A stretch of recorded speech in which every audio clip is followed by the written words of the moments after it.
Trabalhando para incluir uma proposta de anistia a quem tem armas de fogo irregulares em projetos que tratam da possibilidade de ampliar o porte de armas no país. Sobre isso, conversamos agora com o senador do Podemos do Espírito Santo, Marcos Duval. Senador, seja bem-vindo ao Jornal da Manhã. Bom dia. Bom dia a vocês dois. Um prazer muito grande estar aqui para poder contribuir com essas informações. Imagina, prazer é nosso. Bom, senador, eu já começo perguntando para o senhor. Estamos em 2022, ano eleitoral. O senhor acredita que o projeto ele vai, de fato, tramitar no Congresso? Olha, nós tentamos com uma certa velocidade no final do ano passado, porque nós tínhamos uma preocupação muito grande da questão da estabilidade jurídica. E durante o recesso, algum ministro, de forma monocrática, poderia derrubar os decretos do presidente, trazendo aí um caos jurídico muito grande dentro do país. Pessoas que tinham permissão de ter determinados calibres de arma de fogo em casa passariam a estar sendo criminosos por ter esse tipo de arma dentro de casa. Então, nós optamos até de não fazer nenhuma modificação no relatório, para que ele fosse apresentado rápido aos senadores e votado antes do recesso, mas nós tínhamos a maioria da votação até favorável ao projeto que veio da Câmara dos Deputados, que não é um bom projeto, mas é o que traz hoje a segurança jurídica, e já por ter tramitado lá também, com toda a velocidade, mas o PT pediu vistas e é uma estratégia que o regimento permite. Então, enquanto isso, continua valendo os decretos do presidente. Eu vou estar na segunda-feira, aliás, amanhã mesmo, em Brasília, para a gente começar, então, a ver se a gente mantém o relatório atual e pauta ele ainda agora em fevereiro para ser votado e dar essa estabilidade jurídica para a sociedade, ou se nós fazemos algumas modificações que seriam pertinentes, mas aí também voltaria para a Câmara dos Deputados, depois voltaria para o Senado, e aí, exatamente como você colocou, é um ano eleitoral, e isso pode... essa matéria é uma matéria muito mais ideológica e política do que técnica. Eu tento primar pela técnica, eu tento ter argumentos técnicos, para que a gente não fique na seara da ideologia ou da política. Então, Marcos, William Travassos falando, bom dia. E essa parte técnica ela é muito importante, porque o que tem de desinformação em cima desse tema é uma coisa absurda.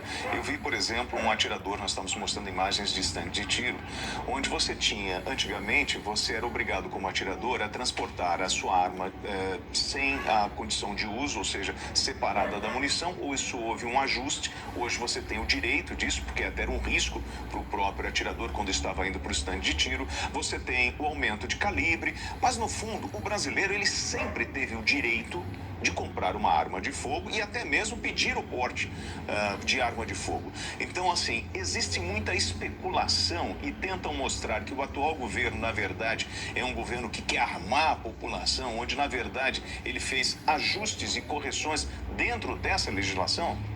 Exatamente. Se nós colocarmos assim, questões partidárias e ideológicas, o governo anterior, que ficou por mais de 14 anos, ele foi muito mais flexível com a questão de armas, apesar de ter tido referendo e a grande maioria do brasileiro pediu para ter o direito de se defender, de ter a sua porte de arma, a sua posse, melhor dizendo, dentro da sua casa, e esse direito começou a ser tirado dele. Então, hoje, ficou a sociedade brasileira sem a sua proteção imediata, a gente chama de first response, que é a primeira resposta. É a mesma coisa que de uma hora para outra o governo determinar que todo mundo tirasse os extintores de incêndio das suas casas e esperasse chegar o corpo de bombeiro para lidar com a situação. Então, a arma em casa é aquela primeira situação, é para você tentar minimizar a situação, fazer a primeira resposta até a chegada de uma autoridade policial. Não tem absolutamente nada a ver com a ideia de que você vai sair armado e briga de trânsito, você vai sair matando todo mundo. Tanto é que os números demonstram que nós temos aí mais de 600 mil CACs, né, que são atiradores, colecionadores e caçadores, e a criminalidade não subiu nessa proporção, né, foi quase de 300 ou 400% a mais o número de armas na mão da sociedade. E o crime, pelos números do Ministério da Justiça, caiu 22%. Então, quando você associa, e que, igual eu digo para todos, na minha casa, na placa na frente de todos os portões da minha casa tem, aqui os moradores portam arma de fogo. Então, se não for convidado, não entra. Era a mesma coisa que todos tinham antigamente, aquela placa dizendo que tinha cão bravo. Só que a bandidagem conseguiu achar uma maneira de botar veneno na comida do cachorro e pronto, eles resolveram isso. Então, hoje em dia, ninguém mais usa esse artifício para proteger sua residência. Mas a arma é assim. Então, eu tive até uma certa resistência de alguns moradores aqui do meu bairro que questionaram: poxa, Durval, desse jeito você vai fazer com que a bandidagem vá para as nossas casas. Eu falei assim, ué, então vocês coloquem as placas, peçam a posse e defendam a sua casa, sua residência e sua família. Ah, mas eu não sou favorável, eu sou desarmamentista e tal. Então eu falei, então bota uma placa na sua casa que você é um desarmamentista.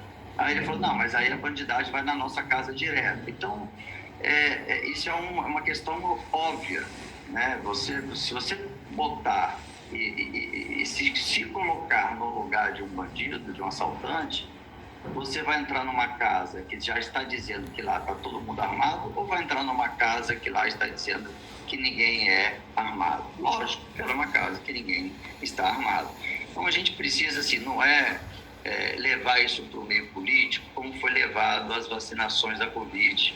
Isso é um direito que está na Constituição, né? A segurança pública é um dever do Estado, é direito do cidadão também. Ele tem que ter esse direito de proteger a própria vida e a vida de terceiros.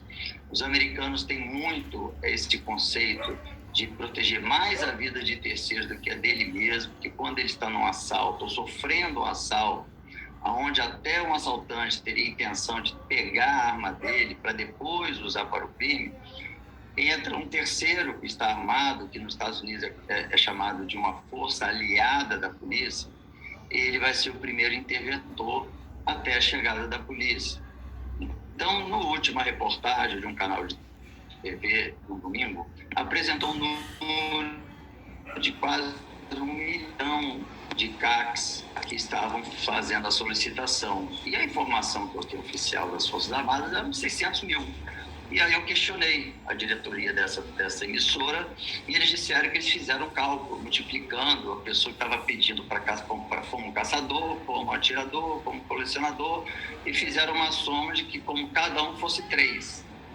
Aí eu disse, então vocês estão dando mais argumento para mim, porque se vocês estão colocando que tem mais de 1 milhão de brasileiros pedindo a posse de arma, e vocês estão dizendo que um CAC que teve o direito de ter a compra dos seus equipamentos e ele utilizou para revender para a criminalidade, isso representa quantos por cento? Ah, eu não sei. Não, calcula aí quantos por cento. 0,0001%. Então, como é que nós podemos fazer uma matéria de quase metade, vamos dizer assim, no horário nobre, em pleno domingo, levando a sociedade a entender que todos os CACs são bandidos e estão comprando armas para vender por tráfico. Certo, senador. Isso não existe. Bom, a oposição questiona alguns pontos do projeto, né, que está tramitando no Congresso, e um deles é a suspensão da necessidade de marcar a munição e identificar as armas de fogo. Isso não pode beneficiar as atividades ilegais, senador, porque acaba prejudicando o rastreio, né, no caso aí da munição ou da arma de fogo. O senhor pretende modificar este ponto do projeto? Olha, é algo a se debater, porque se a gente for questionar por que no projeto está só para a segurança pública esse tipo de rastreio, por que não para todas as munições vendidas para a sociedade? né? E quando muita gente não tem ideia o que é a munição, né? O que vai até a pessoa e faz ela perder a vida e o que fica na arma ou no chão. Quando você faz a marcação da cápsula, como está mostrando nas imagens, que é essa parte dourada aí, essa cápsula ela fica no chão. E a ponta dela, que às vezes é de chumbo ou é de metal, é que vai até o alvo. E o que estava acontecendo em alguns países que também tentaram ir por esse caminho para poder ter um rastreio e ter sucesso na checagem, na confirmação de quem cometeu o crime, perceberam que não estava tendo resultado, porque o próprio crime, após o combate na sua comunidade, a polícia não vai ter tempo de parar para ficar recolhendo as suas cápsulas na rua. Então, quando a polícia volta para suas unidades, o crime, né, ou um grupo de traficantes, recolhe algumas dessas cápsulas, vai fazer o seu domínio de território em outra região, vai fazer sua chacina lá em outra região, para tomar o poder do tráfico, do comércio, e joga essas cápsulas lá no meio. E aí você acaba sendo envolvido, o policial acaba sendo envolvido em situações que ele lá nem esteve. Então, nós temos como exemplo o caso da Marielle, que as munições eram rastreáveis e não conseguiu chegar ao autor. Então, não é por esse caminho. E se a oposição achar que é por esse caminho, eu sou favorável que não só a polícia tenha suas munições rastreáveis, mas que todos tenham. Eu tenho direito a porte e posse. Eu tenho uma quantidade de munições que eu posso comprar todo ano, tá? E pelo sistema do Exército. O Exército controla no sistema quantos que eu já comprei, quantos que eu posso comprar. Eu também acho, então, eu como cidadão comum, eu deveria ter minha munição também rastreada. Por que só a polícia? Marcos, vamos lá. Você falou das comunidades. No Rio de Janeiro, eu peguei os dados do Instituto de Segurança Pública do Rio e tem um levantamento de 2014 até 2021. Você observa que a média de armas apreendidas está em torno de 8.500, 8.600 ano. Você tem ali em torno de 80, 70 fuzis mês, ou melhor, ano apreendidos. E aí depois disso, em 2020, 2021, você tem uma certa redução no número de apreensões para 6.700, 6.800 armas, mas fato é que o fluxo de armas nesse mercado paralelo, onde um fuzil pode chegar começa com 35 mil, vai a 60 mil reais, como nós vamos impedir e cortar esse fluxo de armas no Brasil que estão na mão de criminosos, principalmente armas de guerra como os fuzis, que não são de fabricação brasileira? Então, nessa discussão que está acontecendo no Senado, como penalizar aquele que porta uma arma de guerra dentro de uma comunidade carente? É terrorismo? É pena de 30 anos? Como endurecer isso? Exatamente. Primeiro, é importante dizer que o Brasil já fabrica fuzil, né? Tem uma empresa brasileira que já fabrica fuzis. No projeto de lei que foi feito até o pedido de vista, coloca como crime hediondo o fato de você estar usando uma arma ilegal de uso restrito, como exemplo, um fuzil. Então, se você está utilizando um fuzil que você não tem autorização, que a utilização dela tem que ser ou para as forças policiais e militares ou para colecionadores e caçadores em locais pré-determinados, você está cometendo uma infração. E essa infração passou a ser grave. Tanto é que não tem mais nem a possibilidade de você pagar para ser solto, né? Você fica em regime fechado, automaticamente em regime fechado, e a lei, nesse projeto, já muda muito. Ele vai para a mesma categoria de quem está com a intenção ou quem fez ou cometeu um ato terrorista. Só que, por incrível que pareça, os que são contrários à rigidez da lei dentro do Congresso ficaram indignados o fato se um dia não, como a gente sempre vê, né, traficantes portando fuzis aumentarem as suas penas. Eles são contrários. Então, se você está com um calibre uma arma de grosso calibre, que pode até ultrapassar uma lataria de um carro blindado, dependendo do nível da blindagem. Passa uma lataria de qualquer veículo, pode ultrapassar uma parede, uma janela e atingir alguém. Você está com aquela arma no meio da rua, qual é a sua intenção? A única intenção que você tem é utilizá-la para o crime. E o que é interessante no Brasil, que você tem na lei, para as aeronaves que entram no país e não obedecem à Força Aérea, a lei hoje permite que a Força Aérea abata aquela aeronave. Ah, mas podia ter criança, família, esposa, não importa, mas a lei é essa, se ele não obedecer, ele é abatido. Então, a nossa lei, muita gente pede para que a gente seja mais firme no aumento da penalidade, mas a gente tenta ser, porque é só assim que realmente o crime vai entender que não vale a pena. E uma parte da sociedade que colocou o seu representante lá no Congresso, ele defende o contrário. O contrário, eu não sou contrário a um projeto social, eu não sou contrário a que a gente possa gerar emprego e renda.